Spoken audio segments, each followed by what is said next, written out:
Assalamualaikum warahmatullahi wabarakatuh. Perkenalkan, nama saya Faderino Ananta Mardika bersama teman-teman saya, yaitu Rivaldo Samuel nomor 14 dan Muhammad Dafra Maubi nomor 20 dari kelompok 4 akan mempresentasikan tentang badan hukum. Pertama adalah pengertian badan hukum.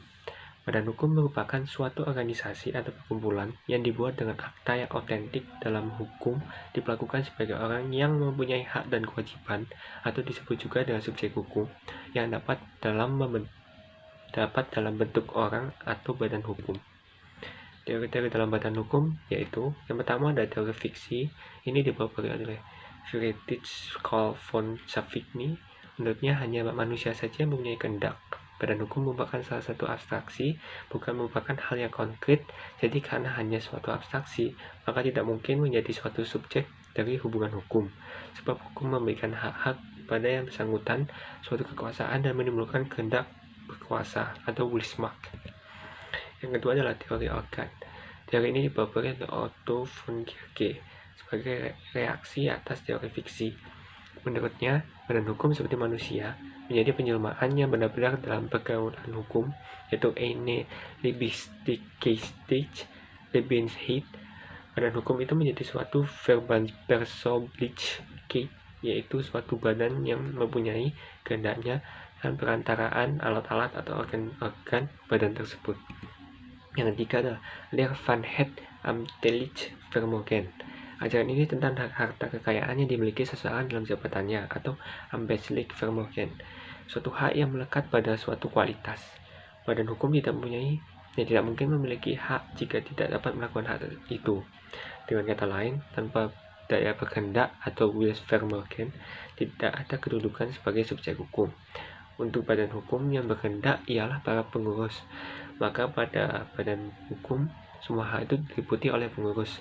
Dalam kualitasnya sebagai pengurus, mereka adalah berhak, maka dari itu disebut ambtelijk vermogen. 4.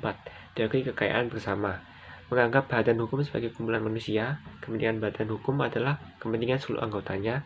Badan hukum bukan abstraksi dan bukan organisme. Pada hakikatnya, hak dan kewajiban badan hukum adalah hak dan kewajiban anggota bersama-sama. Harta kekayaan badan itu adalah milik eigendom bersama seluruh anggota. Para anggota yang terhimpun adalah suatu kesatuan dan pembentuk suatu pribadi yang disebut badan hukum. Karena itu, badan hukum adalah suatu konstruksi yuridis belaka. Pada hakikatnya, badan hukum itu sesuatu yang abstrak. 5. Teori kekayaan bertujuan.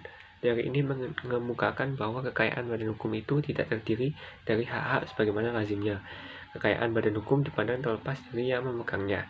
Di sini yang terpenting bukan siapa badan hukum itu, tapi kekayaan itu diurus dengan tujuan tertentu. Karena itu, menurut teori ini, tidak peduli manusia atau bukan, tidak peduli kekayaan itu merupakan hak yang normal atau bukan, pokoknya adalah tujuan dari kekayaan tersebut. 6. Teori kenyataan yuridis. Teori ini merupakan penghalusan dari teori organ yang dipelopori oleh Guericke. Menurut Major, badan hukum itu merupakan suatu realitas konkret real, walaupun tidak dapat diraba, bukan dikhayal, tapi suatu kenyataan yuridis. Ia menyebut teori ini teori kenyataannya sederhana. Sederhana karena menekankan bahwa hendaknya dalam mempersamakan badan hukum dengan manusia itu terbatas sampai pada bidang hukum saja. Jadi menurut teori ini, badan hukum adalah wujud yang real, sama realnya dengan manusia dan lain-lain, perikatan atau verbentenis.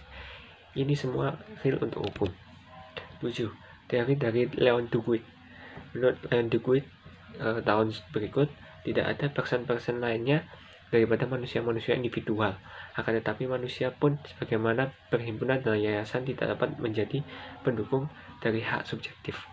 Duguid tidak mengakui hak yang oleh hukum diberikan kepada subjek hukum, tetapi hanya melihat fungsi-fungsi sosial yang harus dilakukan oleh subjek hukum. Bagi Duguid, hanya manusia sebagai subjek hukum.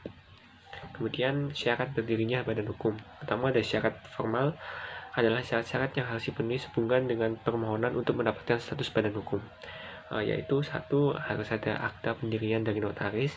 2. Kewenangan untuk memberikan status badan hukum ada pada Kementerian Hukum dan HAM. 3. adalah untuk mendapat status tersebut yang bersangkutan harus mengajukan permohonan kepada Kementerian Hukum dan HAM melalui Ketua PN domisili perusahaan. Yang kedua ada syarat material, harus ada pada mengajukan syarat formal menurut doktrin. Itu satu, ada kekayaan sendiri, dua, ada tujuan tertentu, ketiga, ada kepentingan sendiri, dan keempat, ada organisasi yang teratur. Selanjutnya akan dituliskan oleh teman saya, Grivaldo.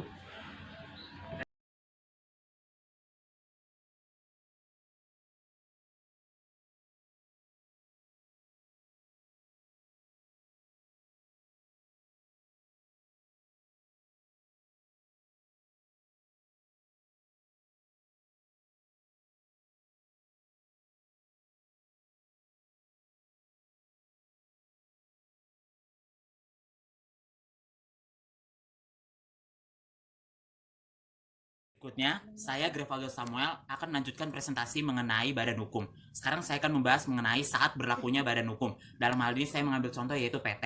Jadi di dalam pasal 7 ayat 6 Undang-Undang PT dijelaskan bahwa status badan hukum PT akan dimulai ketika akta pendirian dari PT itu sendiri disahkan oleh Menteri, dalam hal ini Menteri Hukum dan HAM. Jadi pasal 7 ayat 6 Undang-Undang PT ini merupakan dasar hukum mulainya status badan hukum PT. Dengan demikian, ini adalah suatu kepastian hukum yang diberikan oleh Undang-Undang PT, bahwasannya PT berstatus sebagai badan hukum sejak setelah akta pendirian PT disahkan oleh Menteri. Selanjutnya, saya akan membahas mengenai saat berakhirnya badan hukum. Dalam hal ini, saya akan mengambil contoh yang sama, yaitu PT. Jadi, berakhirnya badan hukum dalam hal ini PT itu ada 3 cara. Yang pertama yaitu berdasarkan keputusan RUPS atau Rapat Umum Pemegang Saham. Jadi, direksi, Dewan Komisaris, atau salah satu pemegang saham atau lebih yang mewakili paling sedikit 1/10 bagian dari jumlah seluruh saham dengan hak suara dapat mengajukan usul pembubaran perseroan kepada RUPS. Keputusan RUPS tentang pembubaran perseroan sah apabila diambil sesuai dengan ketentuan sebagaimana dimaksud dalam pasal 87 ayat 1 dan pasal 89 Undang-Undang PT. Yang kedua adalah karena jangka waktu berdirinya yang ditetapkan dalam anggaran dasar telah berakhir.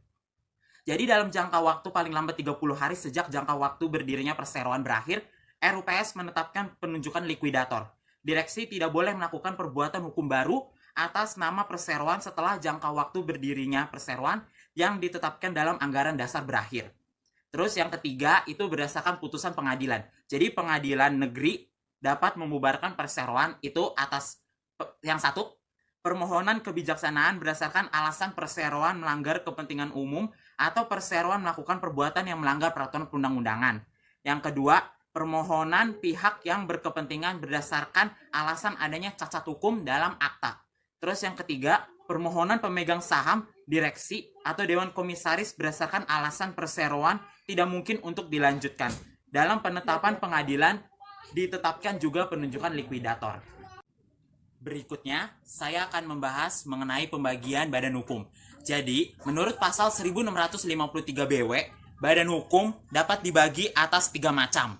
Yaitu, yang pertama, badan hukum yang diadakan oleh pemerintah atau kekuasaan umum. Misalnya daerah tingkat 1, daerah tingkat 2 atau kota madya, bank-bank yang didirikan oleh negara. Yang kedua, yaitu badan hukum yang diakui oleh pemerintah atau kekuasaan umum. Contohnya perkumpulan-perkumpulan, gereja, dan organisasi-organisasi agama. Lalu yang ketiga yaitu badan hukum yang didirikan untuk suatu maksud tertentu yang tidak bertentangan dengan undang-undang dan kesusilaan. Contohnya yaitu PT, perkumpulan asuransi, perkapalan, dan lain-lainnya.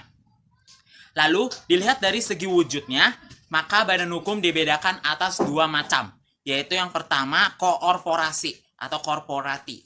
Adalah gabungan atau kumpulan orang-orang yang dalam pergaulan hukum bertindak bersama-sama sebagai suatu subjek hukum tersendiri. Karena itu, korporasi ini merupakan badan hukum yang beranggota, akan tetapi mempunyai hak-hak dan kewajiban-kewajiban sendiri yang terpisah dengan hak-hak dan kewajiban-kewajiban anggotanya. Misalnya yaitu PT, perkumpulan, koperasi, dan sebagainya. Lalu yang kedua adalah yayasan atau stichting. Yayasan sendiri adalah harta kekayaan yang tersendirikan untuk tujuan tertentu. Jadi pada yayasan sendiri itu tidak memiliki anggota. Yayasan hanya memiliki pengurus saja. Nah, antara korporasi dan juga yayasan ini memiliki perbedaan yang kurang tegas atau masih samar-samar, sehingga timbul beberapa ajaran untuk membedakan korporasi dengan yayasan. Ada 4 pembeda antara korporasi dengan yayasan. Pada korporasi, para anggotanya bersama-sama mempunyai kekayaan dan bermacam-macam kepentingan yang berwujud dalam badan hukum itu. Sedangkan pada yayasan, kepentingan yayasan tidak terletak pada anggotanya, karena yayasan tidak mempunyai anggota. Lalu, yang kedua, dalam korporasi, para anggota bersama-sama merupakan organ yang memegang kekuasaan tertinggi.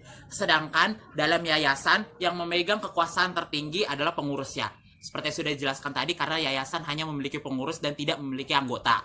Lalu, yang ketiga, dalam korporasi, yang menentukan maksud dan tujuannya adalah para anggotanya. Sedangkan dalam yayasan, yang menentukan maksud dan tujuannya ditetapkan oleh orang-orang yang mendirikan, yang selanjutnya berdiri di luar badan tersebut. Lalu, yang terakhir, pada korporasi, titik berat pada kekuasaan dan kerjanya. Sedangkan pada yayasan menitik beratkan pada satu kekayaan yang ditujukan untuk mencapai suatu maksud tertentu. Jadi kalau di korporasi dia lebih memfokuskan kepada kekuasaan dan juga kerjanya atau pekerjaannya. Sedangkan kalau yayasan itu memfokuskan dirinya pada satu kekayaan yang ditujukan untuk mencapai maksud tertentu. Sekian presentasi dari saya, selanjutnya akan dilanjutkan oleh rekan saya. Terima kasih. Perkenalkan, nama saya Modafa Mahubi, akan melanjutkan presentasi tentang badan hukum. Selanjutnya itu ada jenis-jenis badan hukum. Yang pertama adalah badan hukum publik. Badan hukum publik itu adalah badan hukum yang dibuat menurut hukum publik atau badan hukum yang mengatur keterkaitan di antara negara atau aparatnya dengan warga negara yang berkaitan dengan kepentingan umum atau kepentingan publik. Contoh dari badan hukum publik itu hukum pidana, hukum tata negara, hukum tata usaha negara, hukum internasional, dan lain sebagainya. Nah, contoh badan hukum publik itu adalah misalkan ada negara, pemerintah daerah, Bank Indonesia, dan lain-lain. Setelah badan hukum publik ada badan hukum privat. Badan hukum privat itu adalah badan hukum yang dibuat menurut dasar hukum perdata atau hukum sipil atau sekumpulan orang yang membuat kerjasama atau membentuk badan usaha dan merupakan satu kesatuan yang memenuhi syarat ditentukan oleh hukum. Badan hukum privat ini memiliki tujuannya profit.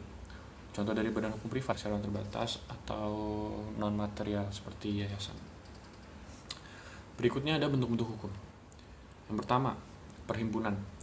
Perhimpunan itu adalah perkumpulan yang terbentuk dengan sukarela dan sengaja dari beberapa orang yang memiliki tujuan untuk menguatkan kedudukan atau kemampuan ekonomis mereka dengan mengurus persoalan sosial serta memelihara kebudayaan. Contoh dari perhimpunan itu perusahaan negara perseroan terbatas dan joint venture atau JV. Selanjutnya ada persekutuan orang.